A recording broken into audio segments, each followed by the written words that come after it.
Hello, welcome everybody to our live masterclass of why D&I matters and why we should care. I'm going to give it a few minutes just to allow people to come into the session before I get too heavily into what we're going to be doing today. We're really excited and looking forward to sharing some of our learnings and our ideas and our experiences around D&I, which I shall call it for the rest of it, just for the ease of me not having to say too much. I shall call it D&I from here on in. So hopefully we have everybody in, or as for us to get started. Yes. So the purpose of today is our live masterclass. We have chosen to call it a masterclass. It's based around certain experiences.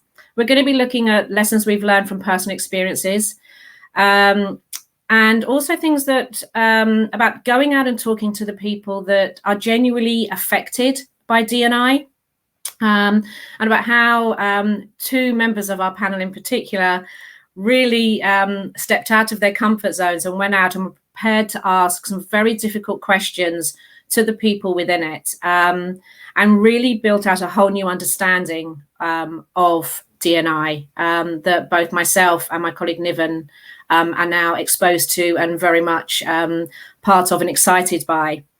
As you can imagine, this is a huge subject. We could talk about it, and we have for hours. So today, what we're really going to be focusing on is the beginning, and that is the why. Why D&I matters and why we should care. There's a lot more to it, and the research that a couple of the panelists are going to touch on a little bit today expand on that quite extensively. But to start with a few introductions, for those of you that don't know me, I'm going to be your host today. My name is Claire Collins, and I'm the General Manager at Drake International UK. And we're a global recruitment and HR solutions business. And being global and diverse in how we work, one of my team here are actually based in South Africa. One of the other members of the panel are in South Africa, and they're unfortunately hitting by a little bit of what's known as load shedding in South Africa. So there may be a little bit of power they struggle with, but we think we're there. We think we've got what we need to do to keep on going. We fight on through it. To give some insights into us and who we are, as I say, my name is Claire. I'm a baby boomer, brought up in the UK. My career has been based in the UK. And growing up through that period, I've been exposed to some very nice and positive aspects of D&I, but some huge negatives as well. And it's growing up around that really made me quite passionate about D&I within my career in recruitment, because it's here that we can see it in its rawness, from a negative perspective, but there are some real things happening at the moment that are really turning into a positive. But the key for me, the key that really made me excited about exploring D&I was we'd often see it as a bit of a tick box. It was based around writing a policy and making it look like we were a company, or our companies were ones that really, showed an interest in it. And I was really quite positive about making it more than just a policy, and making it something that not just I live and breathe by, but my companies I worked with did as well.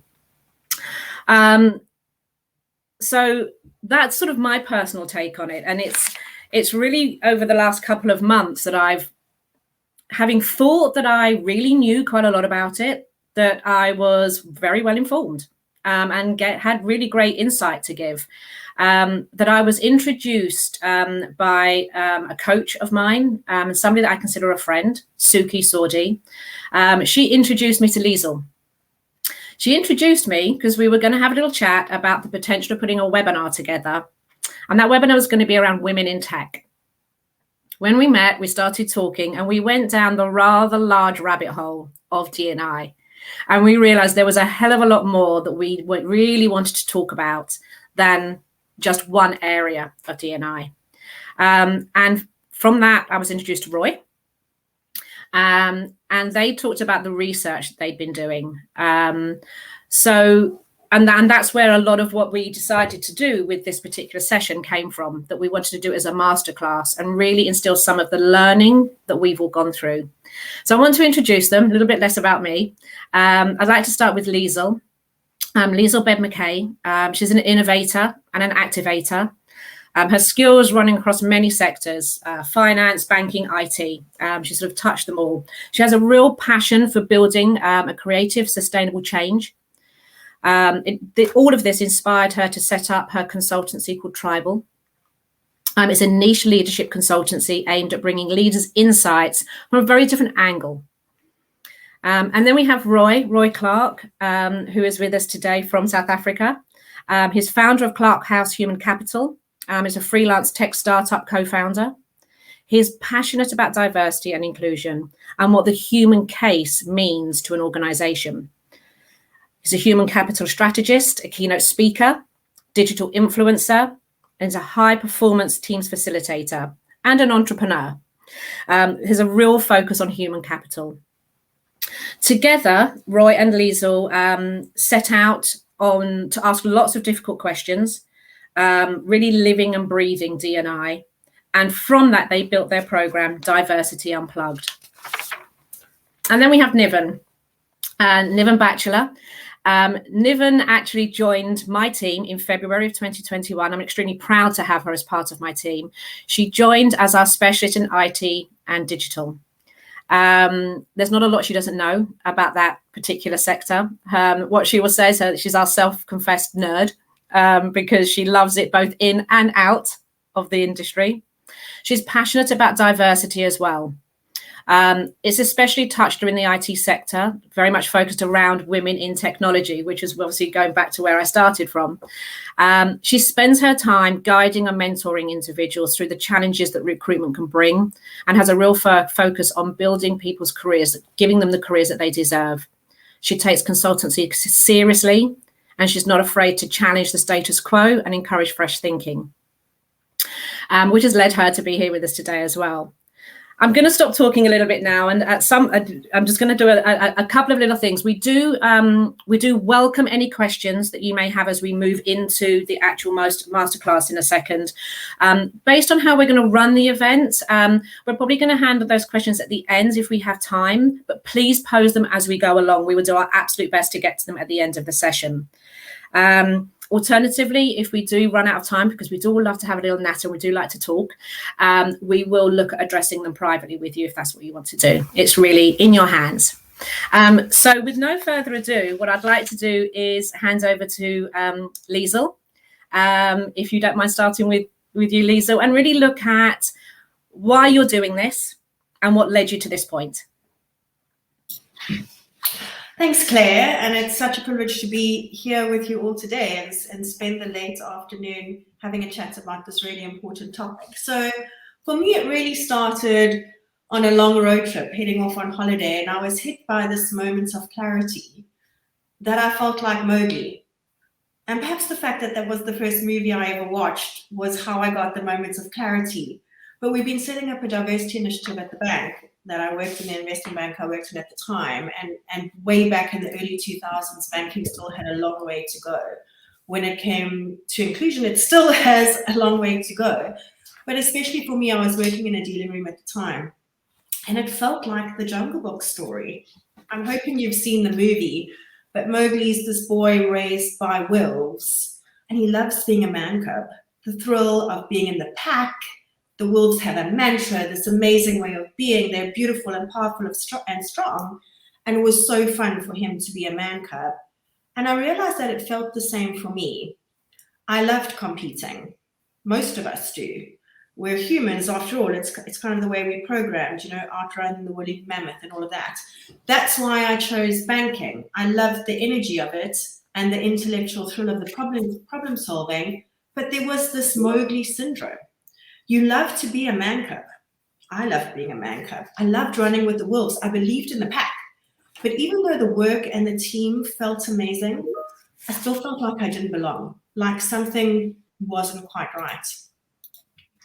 And just like Mowgli, I had this realization that at the heart of the diversity conversation was a yearning for belonging.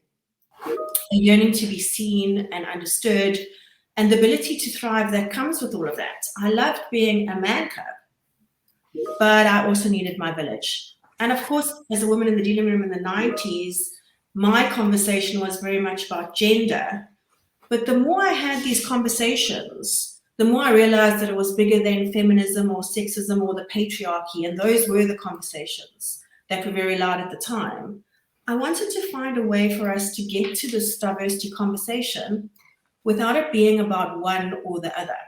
So how can you still love the wolf pack, but also get your own tribe without all the blame? I knew that organizations and my organization didn't work well for me and probably not for others, but I also knew that the leaders at the time were people I deeply respected for what they had achieved, but also for who they were. And it was so much more complicated than it looks at first.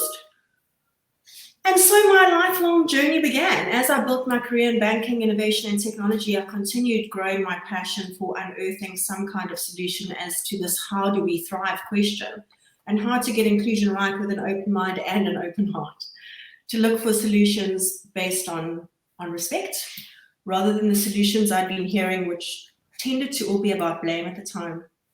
And it really remains a driving force within me. So what began as a search for balancing the scales for women then led to seeking to find good men and trying to sort of answer the question, how can there be victims without there being perpetrators? And the research Roy and I have done is almost an obvious progression. People test us on this. People say, why you two? Why two people seemingly with privilege? How can you? Why you? And I have to say, we test ourselves on this too. Why us? Because it's a conversation for all of us. We test ourselves and we still believe that we are the right people to be asking these questions. No matter what you look like, this is the conversation.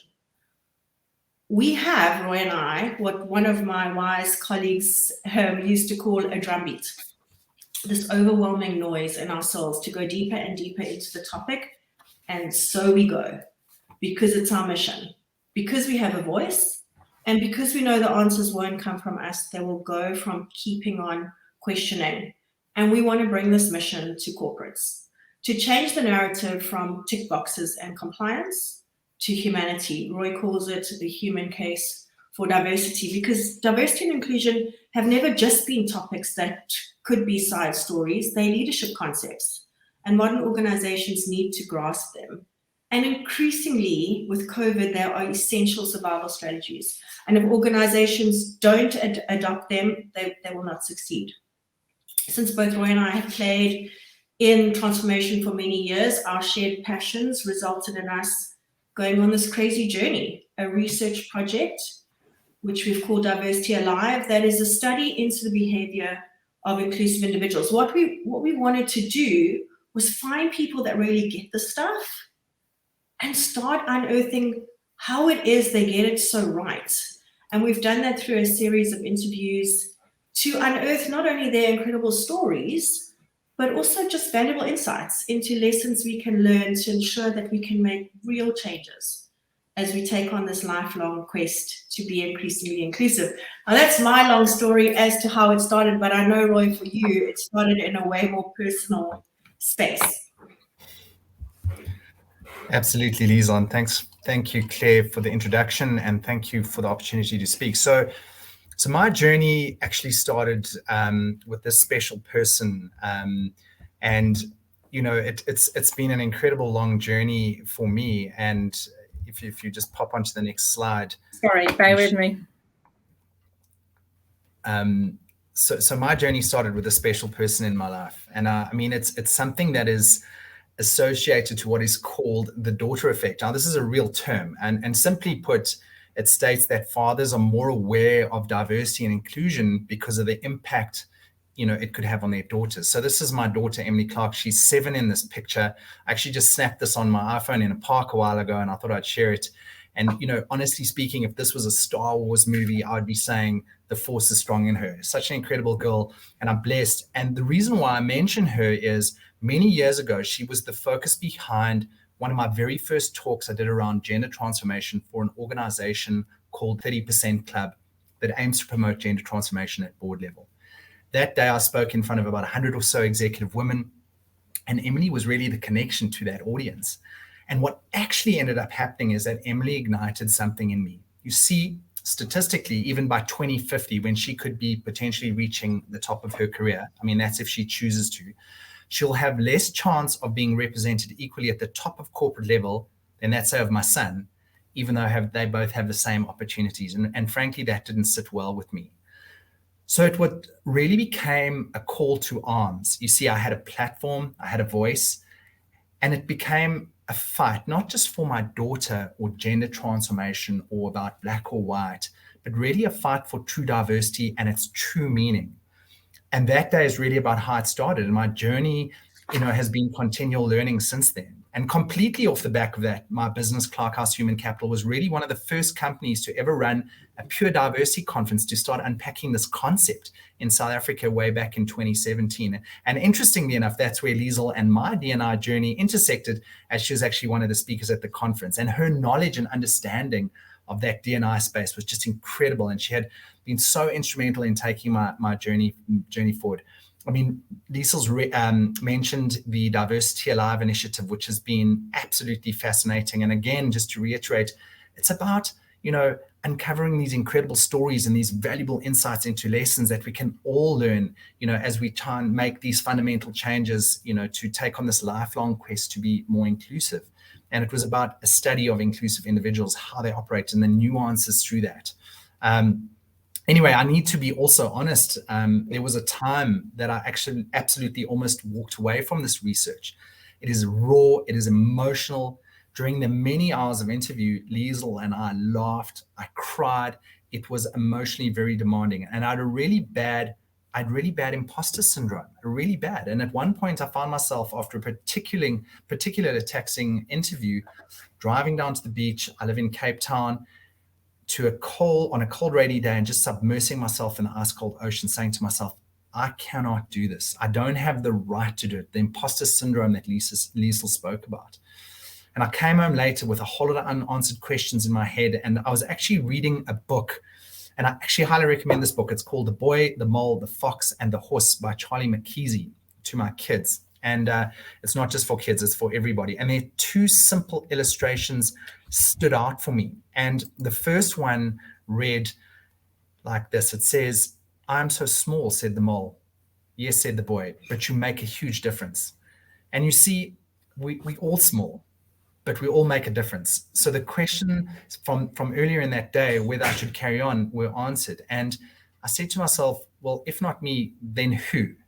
And second to that, the second illustration came out, and it reads around, always remember, you matter, you are important, and you are loved. And you bring to this world things no one else can. I just love these illustrations by Charlie McKeesey. And, it really just encapsulates what diversity and inclusion is really about. And my goal is to make organizations understand the uniqueness of individuality and to unpack the notion that diversity and inclusion is about bringing what is unique about all of us to the world. So thank you for the opportunity. Roy, thank you so much for that. Lots to mull over from both those comments. Niven, over to you. Hi. Hi, guys. Thank you so much for the intro, Claire, Liesl and Roy. What a pleasure to be on a panel with you. I'm properly chuffed and very excited to get into a bit more of the research and the findings that you guys have come up with. Briefly, just a bit about my story and why D&I matters to me. So I think, from my perspective, it started fairly subconsciously, if I'm going to be honest. Growing up in post-apartheid South Africa, diversity and inclusivity were a part of daily life. I mean, it was a topic on the news. It was a topic in my studies. I discussed it at length with colleagues, and at some point, pretty sure I wrote about it for a few websites. And it was everywhere, but with that, it was also nowhere. I came to realize quite quickly that the cookie cutter approach in saying we embrace diversity, in a statement isn't enough. especially if I look at the news now, the social media feeds, everything seems so disjointed. We have corporate accounts which we follow, which cultivate sort of perfect imagery of a diverse and inclusive workforce. And then you have the personal accounts of the people who work for these organizations sharing the exact opposite. So I had to take a look, just sort of long, hard look at myself and my role as somebody who impacts the lives of others through my work. That's a huge accountability, but also as a human, and ask myself, am I helping? How am I helping? Do I know what it means to help? And at the same time, how to be a safe space for somebody who is struggling with these questions. And Roy, I completely relate to the imposter syndrome being real. How dare I ask these questions? But if I don't, who will? There's an African proverb that states, when you pray, move your feet, which really resonates with me. It's not enough to simply embrace D&I. It's like trying to hug the ocean. It's a moving, complex thing with some dark chasms and some scary, often spineless creatures, but it's also fiercely beautiful. And I think that in that beauty is where I'm passionate about this space. And I think I speak for both Liesl and Roy when we say that we find the beauty absolutely enthralling. So we need to study, we need to ask, we need to be genuinely curious, approach the topic with humility, because it's amazing what you can learn when you go fishing with purpose. So with that, I am very, very excited to be here. Thank you very much for the opportunity. Really looking forward to getting into it. Thanks, guys. Fantastic. Thank you all. With those introductions, I think what's really great from my perspective, and I hope from the people that are watching today, is I think an important thing to take away from those introductions is it's important that we reflect on why D&I's diversity and inclusion is important to us. What is our own story, and why do I want to make a difference? What am I going to do about that difference? What action am I actually going to take? But it's important to know why it's important to you. I'm going to kick off with a question, Roy, if you're ready to be the first victim of these questions. I'm interested to know sort of, why does D&I matter? It's the key to why we're here today. But why is it so important to create a language for conversation? I think that's such a great question, Claire. I mean, I think let's start with the language of D&I. And, a common understanding begins when we understand this language. And I think it was Maya Angelou who said, when you know better, you do better. And although diversity is widely discussed and debated topic these days, and movements such as Black Lives Matter and He for She, magnify the need for open and honest discussions in this regard, the conversations still often center purely on one or two elements of the topic. And what happens is we still lack this common language to facilitate really meaningful and effective communication and conversation. And by understanding what the real definitions of diversity and inclusion are, as well as other components like bias, equity, equality, we then understand the subject to be more significant than just, the standard labels often associated with workplace environment.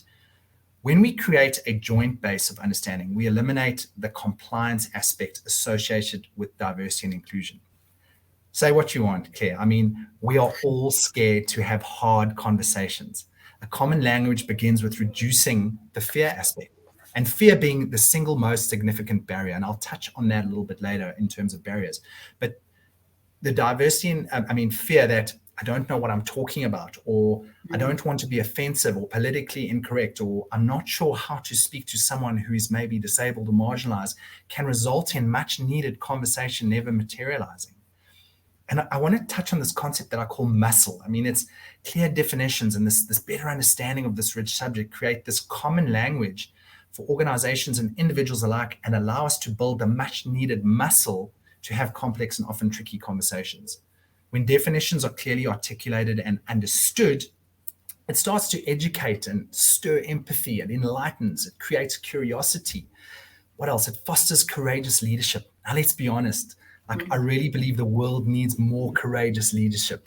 It allows individuals to lean in and be more curious, and it eliminates that defensive attitude towards the rich subject. Often people kind of like, oh, I don't want to talk about that, So quickly, what is diversity? I mean, academically, we can define diversity as the practice of, equality, of including or involving people from a range of different social and ethnic backgrounds and of different genders, sexual orientations. I mean, it just it just feels so impersonal.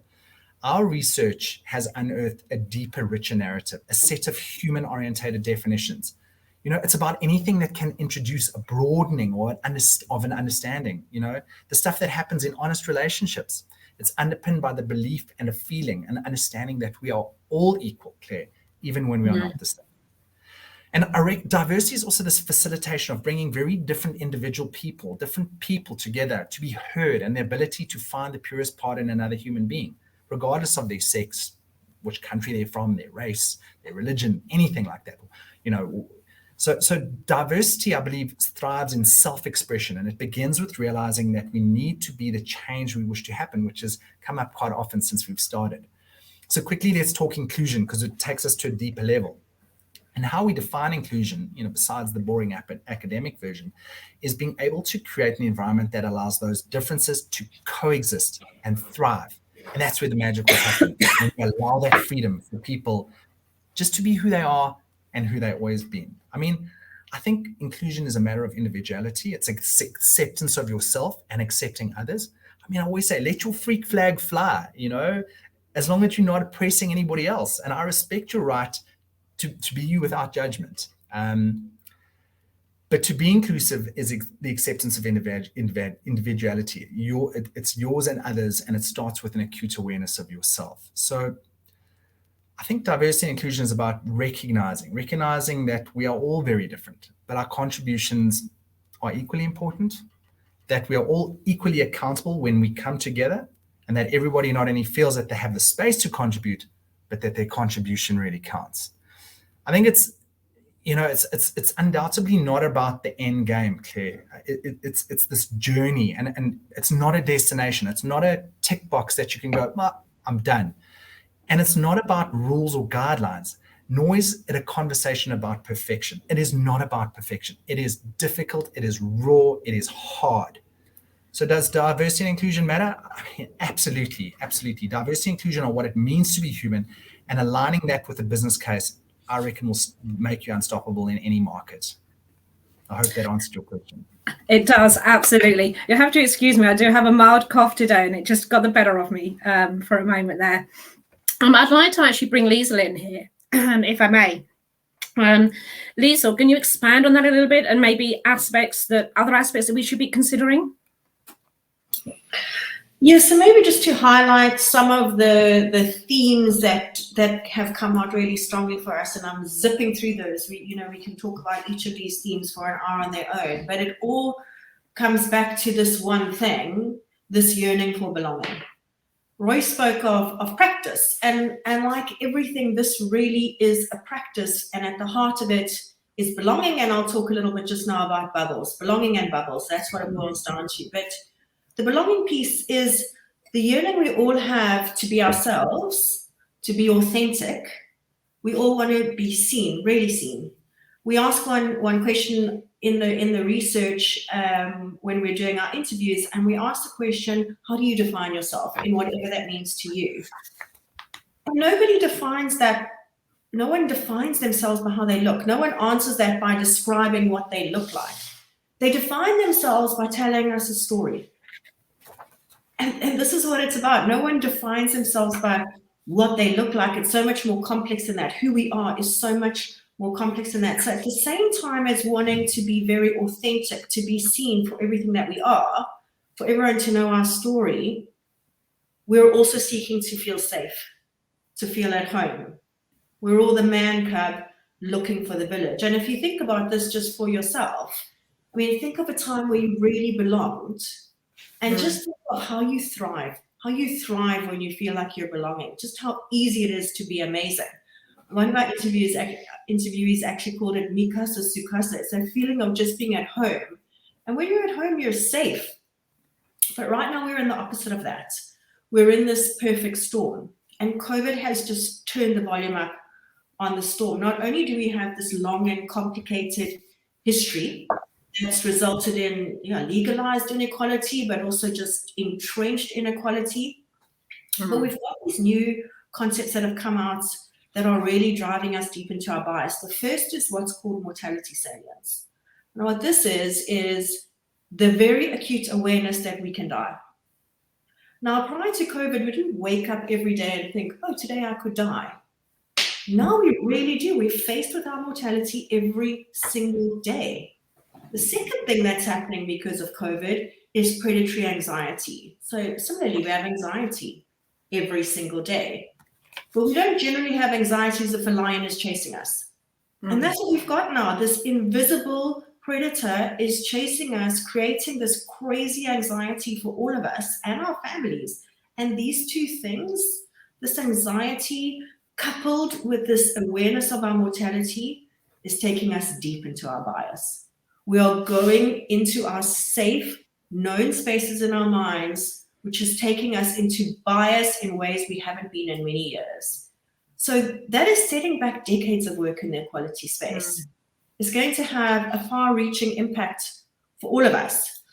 So maybe coming back to the research, this is why these conversations are so important.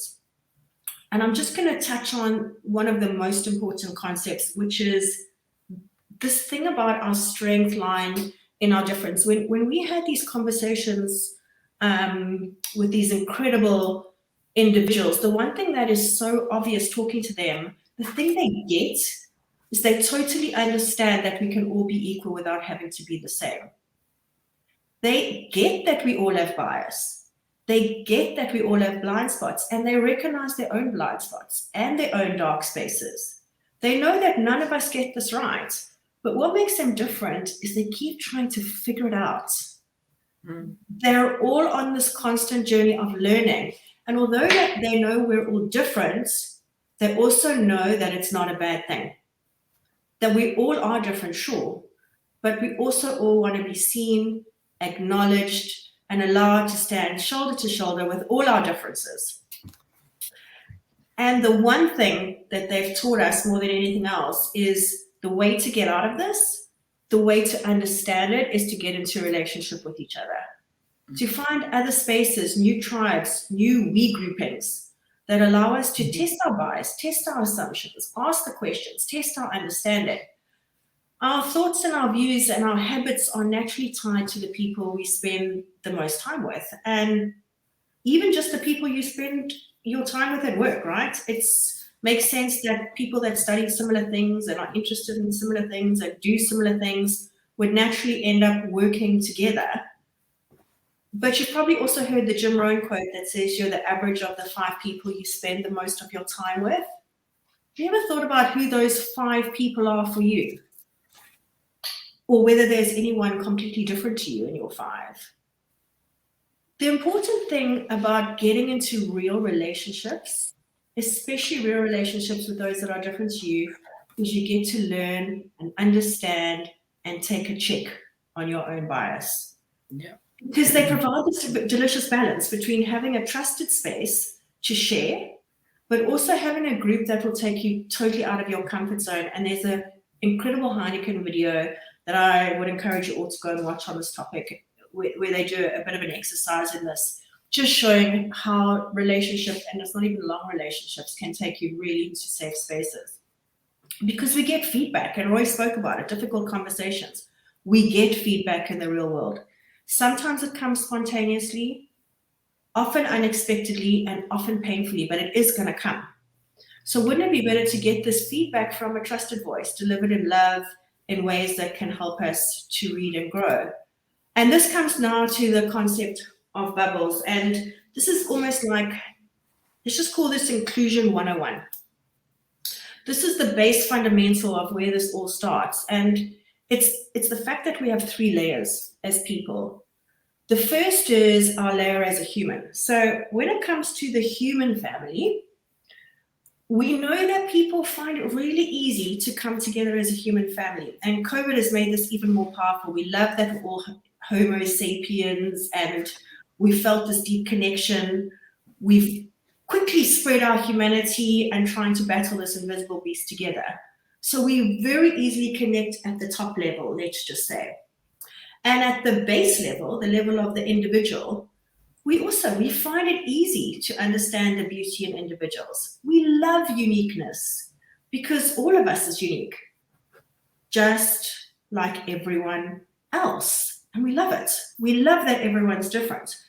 The big issue becomes in the middle of these two spaces. Now, I spoke about belonging.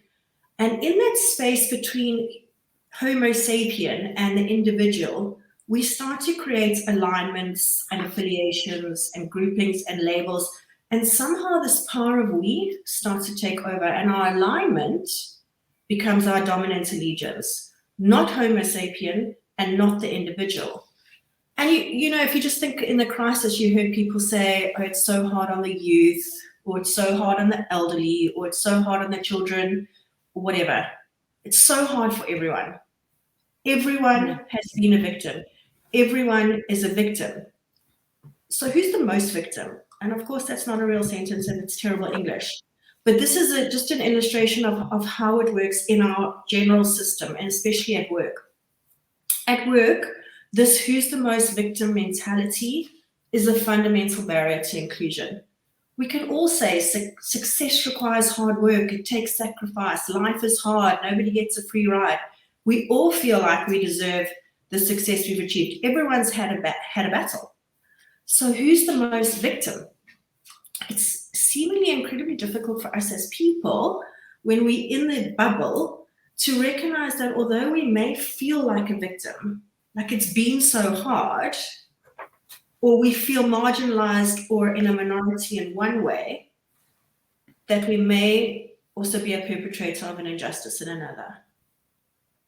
We may be perpetrating injustice in another. Although we can feel like a victim, there are others who are in other bubbles that may need a louder voice. Because of legalized inequality, or even worse, because of widespread normalized inequality. Now, what is that? That is where we have inequality that just feels real. I mean, we had a conversation one day, and one person said to us they were so proud of how their company had done in terms of getting women in leadership. They were aiming not to get 20% of women in leadership, but 50%. Normalized inequality. A fact check, there's 50% of the world is women. So 30% is a terrible target, but it's normalized that feels really good to corporates. For me, this has just been such a huge awakening, and we really are grappling this every day. What is our part in the system? How do I recognize my space in it? And when it comes to inclusion, this is the most important question. How do I see my space in the system? And so now moving on to masterclassy stuff, how do we get this stuff right? Well, first we have to figure out what stops us from even starting. And so, Roy, that begins with the myths. Yeah, absolutely. And that bubbles was just a massive breakthrough. And I mean, yes, these myths, I mean, they blur the vision of what the utopia of diverse organization should look like as organizations scramble to be more fully inclusive and substantially embrace D&I. I mean, it's critical to fully understand and counteract these, pervasive myths that so often inhibit this progress. In our research, we discovered so many myths and so interesting, but given time, I'm going to quickly just touch on 3. So we don't have time. We could probably spend a whole hour on just myths, but let's say myth 1, diversity and inclusion is just about a feel good, the fluffy stuff that belongs in HR. And the reality is that's not true. The reality is that diversity and inclusion right now is probably the most important company strategy, and D&I should be a leadership priority and embraced by all. It should also not sit in HR, I personally believe, but strategically placed in all aspects of the business. I mean, successful companies regard D&I as a source of competitive advantage. And it makes logical sense that a diverse and inclusive employee base with a range of approaches and different perspectives would be more competitive, right, in this globalized economy. But the magic happens when you link that human case to the business case, because when the human and financial resources are put behind this work and it is integrated into an organization's purpose and the strategic intent sits at the top, you can see the true impact. I mean, we can talk things higher retention, higher levels of employee engagement, broader attraction to top talent. What else? better community image. Stronger financial performance would be another one. And I can guarantee you there'd be much better innovation. Let's do a quick myth 2. It's a zero-sum game. There has to be a winner or a loser. Diversity is about replacing one with another. The reality, diversity in my mind encompasses all human differences and should exclude no one. The diversity umbrella includes everybody and needs everyone's support to be successful. And diversity is actually about abundance. It's a diversity inclusion is not about one or the other. In my mind, it's about one and the other. Quickly, for timing purposes, myth 3, diversity inclusion is about race and gender. That's the big one. Reality, while race and gender are more obvious elements of diversity, diversity focuses on a variety of different traits. The diversity and inclusion equation is a complex set of human capital expressions, and it needs to be focused on from a perspective of transformation, which would include things like gender, generational, racial, disabled, religious, LGBTIQ, as well as aspects of leadership and culture of a company, as well as a company purpose. It's multifaceted. It's like a Rubik's Cube. You can't just move one dial. There's so many different moving parts. Now, our research has showed us many, and I mean, just for time, I can only touch on these 3. Thanks so much to both of you on going through those things. I think the bubbles and the myths, you've touched on them really, really well, but having spent time with you, I know these are both really huge subjects and probably are masterclasses in themselves, separate to this. A couple of things sort of pinged out to me, courageous leadership, be on a constant journey that's your own, take that journey, be prepared to go on a journey that could be quite challenging, and learn about these bubbles, learn about these myths to move forward. I'd like to bring Niven in here actually at this point and sort of change the slant of what we're looking at slightly. You face sort of D&I, both personally and within recruitment. And I'd really like you to sort of, maybe expand that, talk a little bit about your experience and exposure to it.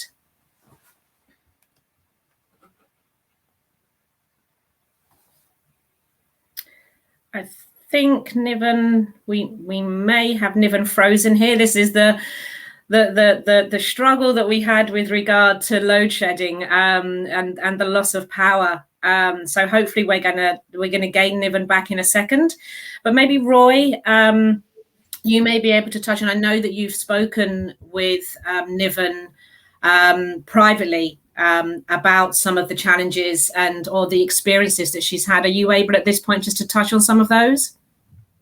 Yeah, sure, absolutely. I mean, I think from our previous discussions, Niven was talking about, how the recruitment process has embedded biases in it and, how that can play such a big role. And I think the reality is unconscious bias isn't something a business can eradicate overnight by passing some sort of mandate. I mean, even after outlining the steps that should be taken to improve hiring processes or, HR processes and, to uncover more diverse talent, implicit bias on the part of recruiters, on the part of human resources professionals and managers derail those efforts. I mean, preventing the company from finding its best and brightest, really. So, I mean, this can come in the forms of ageism, gender, race, religious, sexual orientation.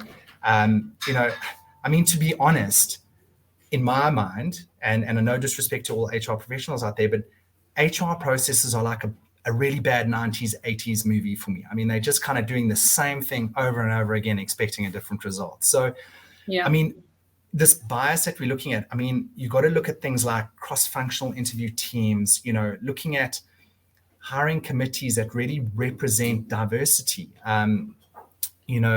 Liesl's dubbed a term called standing alone, which I'm going to get her to maybe speak about if she wants to jump in. I mean, also going to look at how culture perpetuates bias, focus on this job's behavioral needs and all that kind of stuff.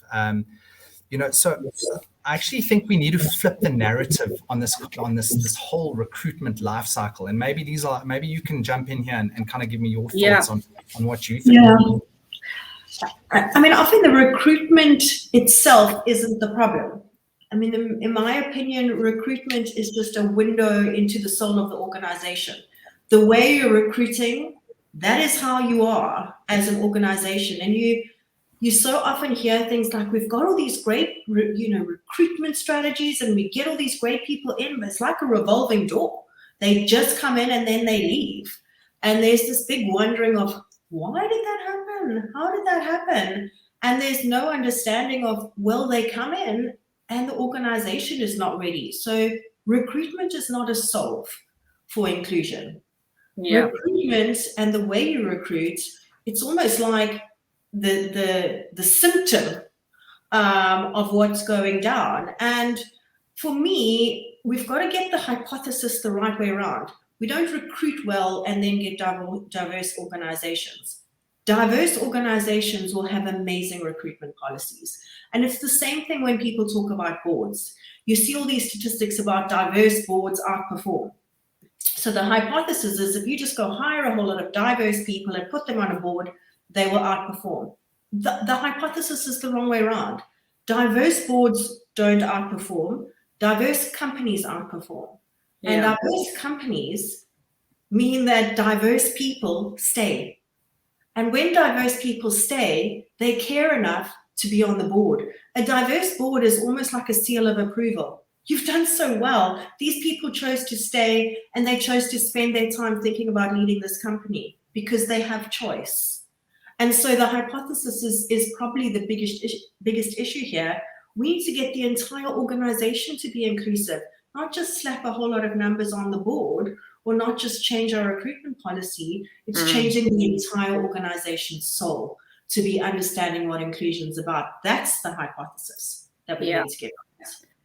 And I think it's sort of here that we kind of touch on some of the barriers, but I can see we've luckily we've got Niven back. And Niven, people outside of South Africa have no concept of what this load shedding and losing your power can be like. It doesn't matter whether you're in an office or whether you're working from home, you're going to be hit with these problems.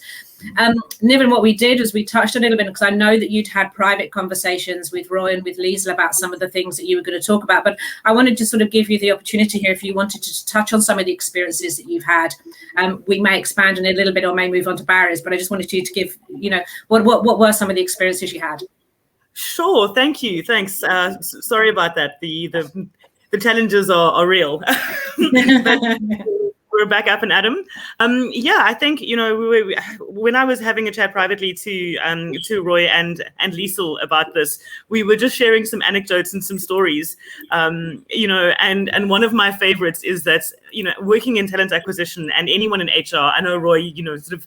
Diversity and inclusion needs to be expanded through our leadership team. But coming from an HR and TA perspective, a D&I statement on a website does not inclusion make. And I'm sure I've spoken to fellow professionals in my industry, and there's always at least one in an organization that just completely flat out refuses to hire inclusively. And back to what you were saying, Liesl, about the excuses. I've heard things like, "Oh, we can't possibly hire a woman because there's so much travel involved," or we can't hire somebody of LGBT IQ plus because it's a bit of a boys' club. It's just playing on the assumptions that women are nature's pedestrians, and I'm not even sure what a boys' club means. These entrenched biases and excuses are not acceptable, and we need to start not only thinking about them but having conversations around them. So just in terms of, I'm going to wrap up sort of on my experience, because I think both Liesl and Roy have covered quite a bit here. But what I would like to add before I do is, in terms of hiring, fantastic. Having a multicultural or diverse interview panel is amazing. But you should really look at incorporating your company ethics and your motto into your metrics, into how you measure your staff, because it is fairly easy to just have the figures up there and work towards figures. But if you actually incorporate, what is your company values? And how would you go about incorporating those into your recruitment metrics or into your HR metrics? Think that should be a way of that should be the way forward. I don't have the answers. This is why we're having this conversation, but it should be a thought experiment as to how to do that. And I really think that's that's a solid way forward. But yeah, back to you. Thanks. Good to be back. Niven, thanks for that. So we're going to loop back a little bit here, if that's okay. Liesl, you were bringing a few things up which really were sort of sounding like about the barrier side of things. And I'd like to sort of see if you wanted to just touch on that a little bit for us. I'm happy to jump in there. Oh, sorry, Roy. Yeah. Yeah, no, I mean, I've got to be honest, like organizations love the idea of diversity and inclusion. It's like they love it. But the reality is they try to fit it into pre-existing structures. It's often a buzzword. It's often just kind of talk, and there's no real substantial follow through. And, at an organizational level, diversity barriers are alive and well. And many leaders grapple with finding valuable insights into what they're up against. They don't know why they can't get stuff over the line. So they grapple this because, they lack this common language that I spoke about earlier. But many interventions are stuck into pre-existing structures that are embedded barriers that consistently trip them up. And these pre-existing structures, tangible, intangible, conscious, unconscious, are just some of the obstacles creating a successful D&I strategy. And once these challenges are recognizable and they're brought to the open, they are easier to navigate. And our research showed us clear and common themes regarding barriers. And again, I mean, we're running out of time, so I'm going to I've spoke about fear earlier, and this fear, it originates from this lack of experience in these conversations to have the muscle. So people armor up and they shy away from these much needed conversations, or it's just buzzwords because it's nice to have. But once we get to this place of courage, it becomes contagious. It becomes a driving force for truthful and open conversation, creating a space for education, and foundations of embedded knowledge around this language of D&I. I think self-awareness is also really lacked. I think we live in a world where no one really knows who we are. We don't know who we are anymore. That's my personal opinion. We all lack self-awareness. And by understanding self, we know other. And self-awareness relating to diversity requires understanding our own identity, our own rules, and our own biases. And as we develop this self-awareness, Claire, I think we begin to, articulating our own definitions, our practices, and our prejudices. And we start to move from strongly just favoring our little small, narrow views and becoming more comfortable with new and diverse perspectives. Anyway, we can go on for hours for barriers, but we're running out of time. Roy, thanks so much for that. There's so much to pick up on, but as you say, the time is cracking on with us. There's been a lot for us to talk about. We thought we had things quite well timed, but we are moving on quite rapidly. What I'd like to do really at this point is really just for each of you to spend some time just wrapping up and sort of your closing thoughts on what we've gone through today. Liesl, can we start with you? So I guess you realize that I don't have simple, concise closing thoughts. So I'm going to have long closing thoughts, but here's some things to end with. First of all, the frame matters. What we call the stuff matters. The way we define the problem statement is essential. So for example, if we call something violence against women, are women really the focus? Or should we be calling it male sexual entitlement? If we have the wrong problem statement, we're going to come up with the wrong solutions. Should we be asking for a business case for diverse boards? Or should we rather be asking for a business case for boards who all look exactly the same? Different problem statement, different set of solutions. And the way we define some of the stuff today in inclusion is we put the victim in the heart of the subject. And we know that we can't make the victim solve the problem.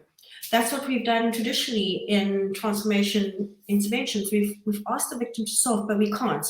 They know what they need to thrive, but they simply don't have the power to change it. And one of our interviewees put it like this. They said, it's like asking the cancer victim to heal themselves, but they can't. They don't have the power, the knowledge, the drugs, the access. They don't have any of it. So I have to throw in my favorite program here, New Amsterdam. I'm a total sucker for the Socky series. And if you haven't watched it, go watch it. Go watch Dr. Max Goodwin running around trying to fix this public hospital that he's a part of.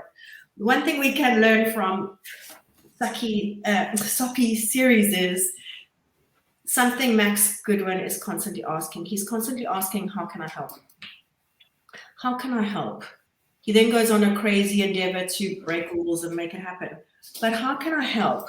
What an incredible leadership tool. Listening and then doing something about it.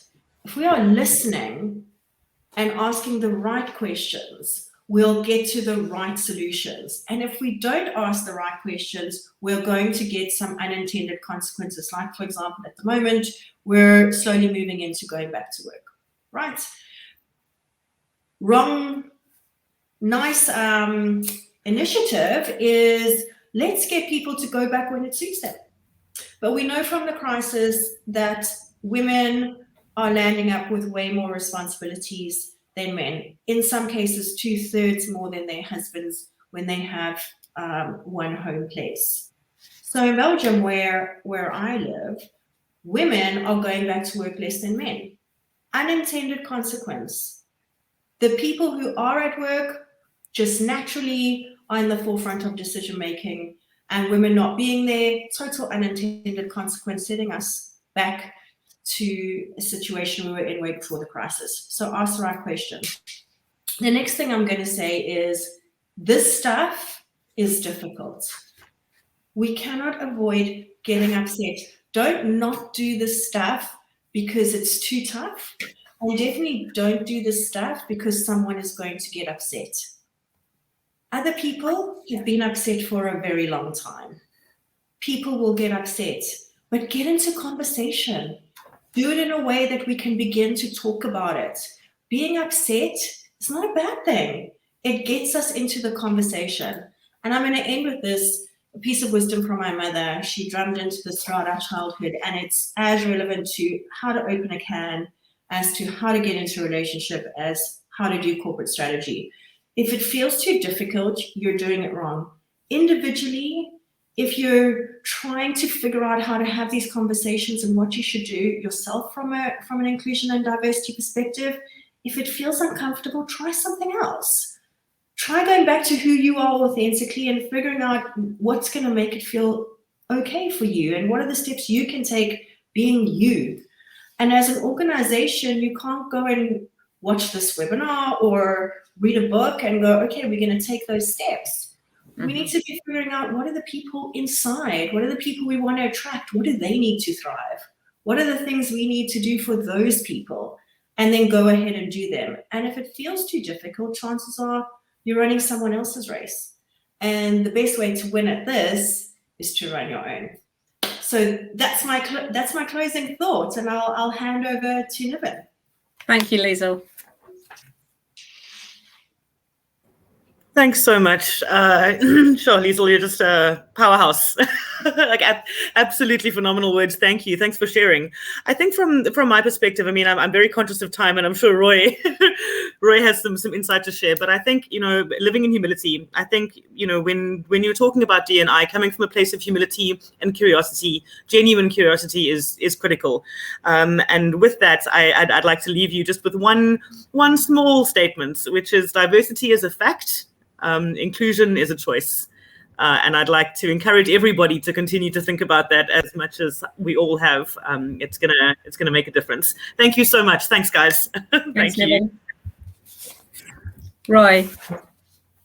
Thanks. So I'm going to briefly end off just around this concept of leadership, and our leadership matters, and it's everybody's leadership across all parts of the organization. As I mentioned, companies love this idea of diversity inclusion. One of the most popular jobs in the market at the moment is, chief diversity officers and all that cool stuff, which is a good thing. But the reality is diversity inclusion initiatives are often sideshows and compliance-driven exercise than hardcore strategies. They're a nice to have. So our leadership matters. And we need to have courageous leadership, and leaders need to commit to strategic intent and action. And without strategic intent, there's a limited mandate to make any meaningful change. Liesl mentioned about the victim trying to fix the situation. It just doesn't work. So we've got to really think long and hard about this. And, you just look at the successful organizations that are getting it right. They really are committed to it. I'm going to end off with one of my favorite authors, just a quote by Brené Brown. And she talks around, if we are going to change what is happening in a meaningful way, we're going to need to intentionally be with people who are different from us. We're going to have to sign up, join in, take a seat at the table. We're going to have to learn how to listen and have hard conversations, because these are hard conversations to have. We're going to need to look for joy, share the pain, and be more curious than defensive. all while seeking moments of togetherness. Claire, that's it from me. I just want to also thank Drake for putting this together. I think it's important that we all learn from each other and we all have these types of conversations. No matter where you're from or what you do, everybody should be invited to this table to have this conversation. Guys, thank you all so much. Yes, the time is cracking on, and there's so much to say on this subject, but I really, really appreciate your insights for today from all three of you. So many key areas that I could talk about, some statements that you made, sort of, when you know better, you do better. You know, we can be equal without being the same. We're all unique, and that's okay. You know, just some statements that come from that. You know, I could go on forever. We've had some really, really great engagement from our viewers today.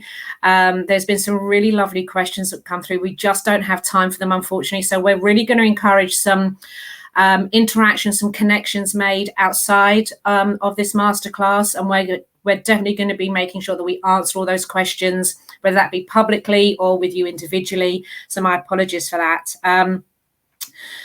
As I've said, it's a large conversation, and I think we have just touched the tip of the iceberg today. There is a lot more to be said, and probably a lot more masterclasses to come from here. So on that note, I will thank you for joining us. Thank you for your interaction and your questions. Our experts will get back to you. And thank you, Liesl, Roy, and Niven. Thank you so much. Have a good one. Pleasure. Thank you. Thanks so much. Thanks, Bye, guys. everyone. Yes, thank you. Bye. Bye. Bye.